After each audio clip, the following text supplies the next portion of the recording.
winter sun there. That's different. Hi everyone, hope everyone's well. Good morning all. If the cameras are ready at the back, we'll kick off with the live section, then go into 10:30 tonight. If we're all ready, we'll kick off with Gary from Sky. Hello, Mikel. Hello, good morning. Happy Valentine's Day. Thank you. The same to you. Premier League's back. Do you love it? I love it, yes. But some heartbreaking news, more injury, heartbreaking news about time. We know it's serious. We know he's out this season, potentially build up the next season as well. Just explain how he is and how you're going to deal with this situation. Yeah, so we were having a great camp in Dubai, recharging, training, having some time off and connecting again with nature and a different environment. And then the injury happened in a very unexpected way, certainly. So it's a big blow, obviously, because of the injuries that we have. But fortunately, we've been through a lot this season. We have played without Guy Magalhaes, without Saliba, without Ben White all season, Tomiyasu all season, Calafiori 2 months, Merino 2 months, Martin Odegaard 2 months, Bukayo Saka 3 months, Gabriel Jesus, all of them. So that's it. That's the challenge ahead. Love it and look forward because we are still where we are with all the things that I mentioned on top of playing 4 times with 10 men, blah, blah, blah. So let's see what the team is made of. You used the word in there that you love it. I was going to say to you, as a coach, does that get your juices flowing, trying to solve a problem like you decimated up top? Yeah, because, well, I don't want to look, I understand the narrative. Any team in this league lose 4 players in the front line like those ones, and I know what the answer is going to be. I don't want to even mention that because we've been through a lot and we have sustained the level of performances and results till this point. So we are more than capable of doing it, and that's the only thing that we're going to be looking at. Is anything ruled out? Ethan up top, Raheem up top, Marino up top? You don't have to be very creative with the options that we have. I'm sure you're going to get it right. But you did say at some point quite recently that Ethan has it in him to be an out-and-out, up top number 9.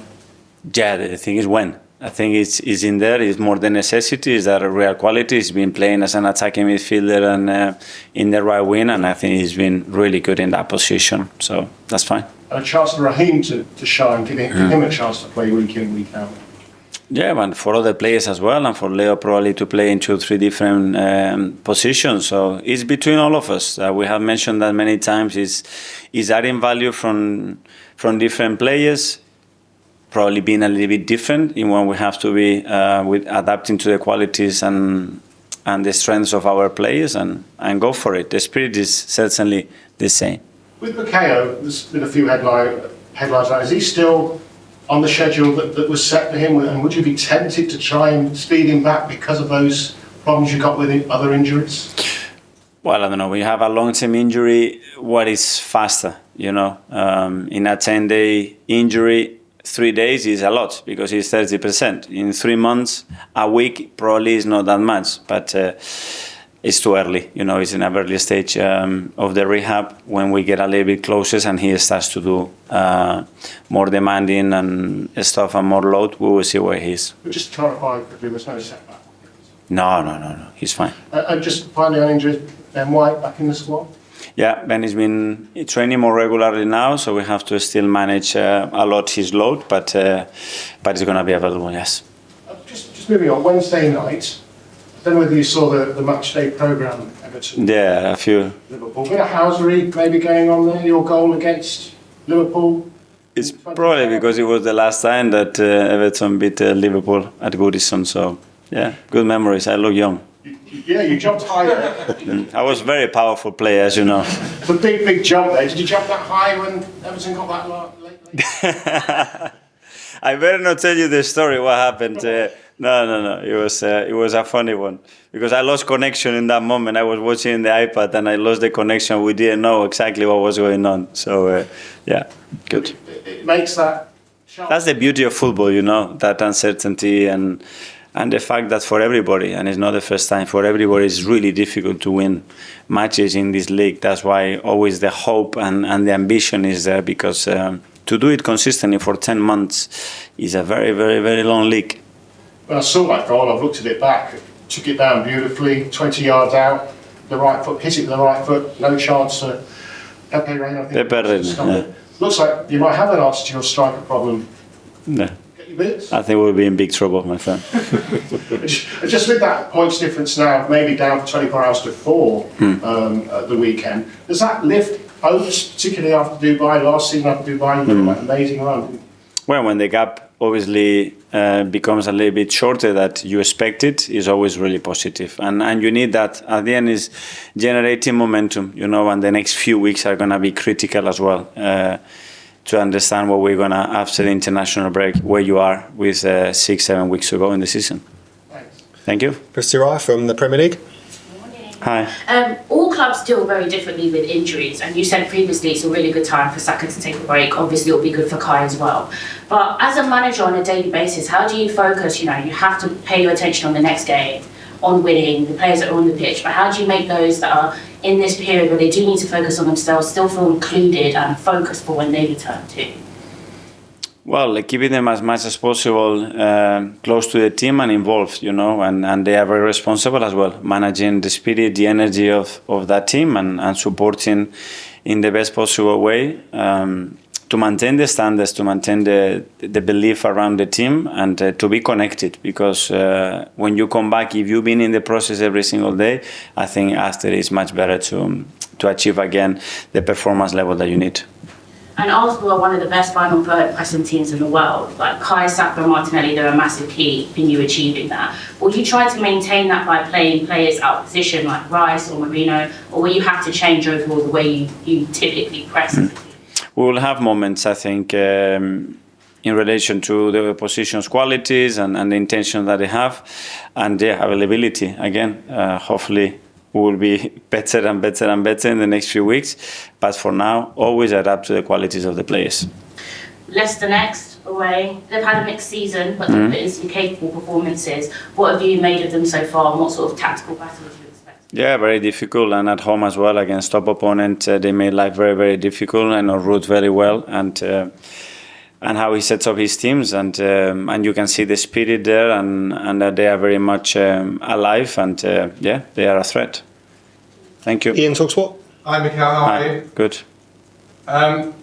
First of all, pretty much all the injuries you've had this season you've already outlined been serious injuries, not just sort of broke a toenail or something like that. Why is it, do you think, that the injuries players are picking up, not only here but other clubs, are serious, i.e. out for a month, out for a season type injuries? Well, you cannot prove it, so the evidence that we can provide is very limited in many aspects, and every case is very different. Obviously, some of them we know that are based to load and minutes is inevitable. So we have players that have been injured that have played 130 games in the last 2 seasons. So at the end, it's an accident waiting to happen. If you continue to load and load and load, is it this season? Is the accumulation of that? Is the stress of that? Is it luck? Is it preparation? Is it methodology? There are a lot of factors and very difficult to point out as something, but obviously the schedule that is planned is super demanding, and for certain players, especially the explosive players, becomes a real issue. Mentally, for a player coming back from injury is difficult. What about you? What about the manager? Because when a player goes down injured, is your first thought, because you've had so much bad luck with how long players are out for, I'm going to lose this player for a long time? Yeah. Big pain in the tummy. That's the first feeling. First of all, when you see a player in pain, obviously it's a really bad feeling. Then you feel like, no, again, and then you realize you have no time to do that. Support the player, start to look forward, and start to look alternatives on how the team is going to be able to continue to perform, and convince yourself about that, because the player needs to feel that belief as well. And you can use cases, that situation we've been in the past and we done it, great. So if we done it before, we can do it again. Hindsight is the greatest thing none of us have, but it is the greatest thing to be able to foresee. With hindsight now, if we could turn the clock back a month, would you do anything to have brought in another striker? Would you have done absolutely anything to have got another striker in if you'd have known what you know now? No, but we always put in that situation that we were an injury or two away of a very risky situation. But when you try your best and you think that you've done everything that you are capable of and you have done your homework and try that and you don't achieve it, you can have regrets, but at least you know that you've done it. And the last one, I know how competitive you are, and I know you want to win every game, every competition.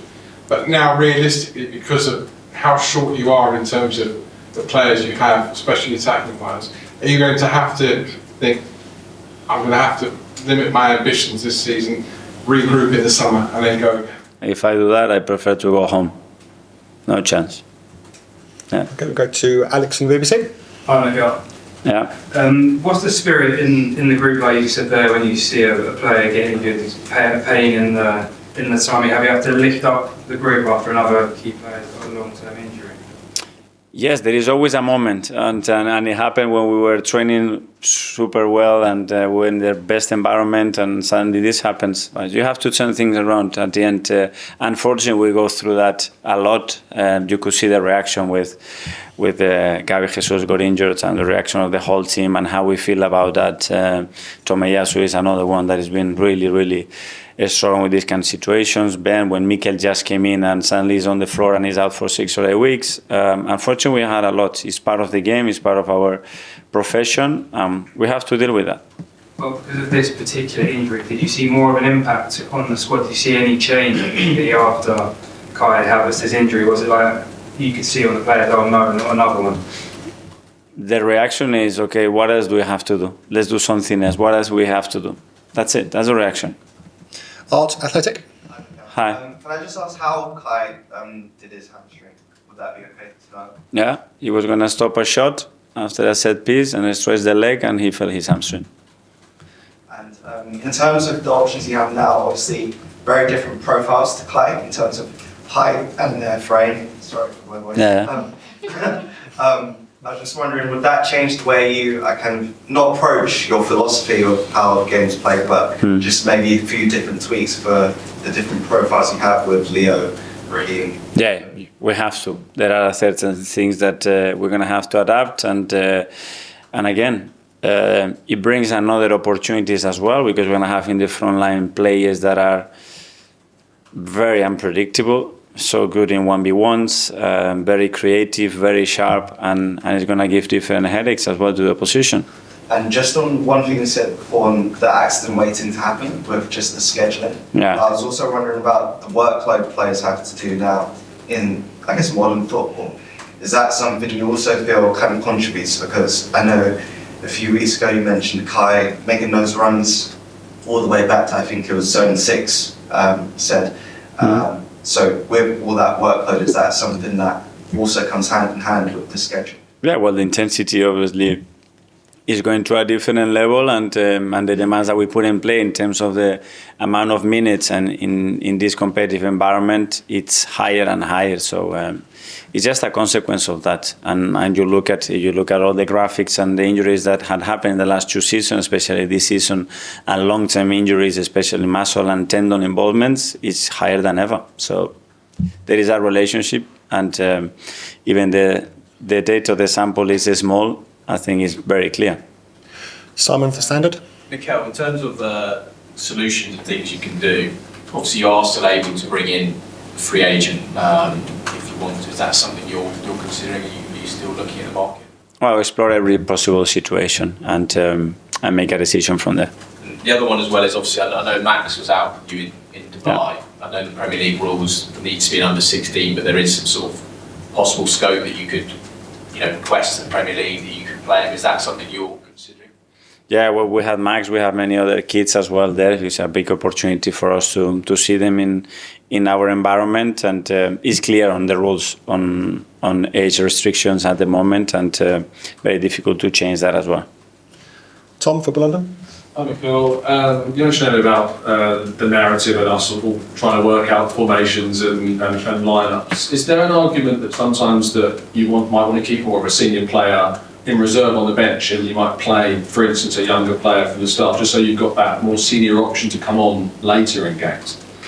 Yeah, that's a good point. And sometimes it's a way of twisting your thinking and probably exposing the player in an environment that is from the beginning and is a bit easier. We'll have to cope with different contexts probably, and some of them that we haven't even imagined or can really plan today. But we are ready. And just one quickly on the market. I remember you mentioned before that bodies don't help when you bring in players, and there's not a benefit to just bringing in a body. Do you still feel in that way that just having someone of a certain ability could help in these situations? Well, certain ability that can play in our level. That's a body that then we recognize as somebody that can support and impact the team.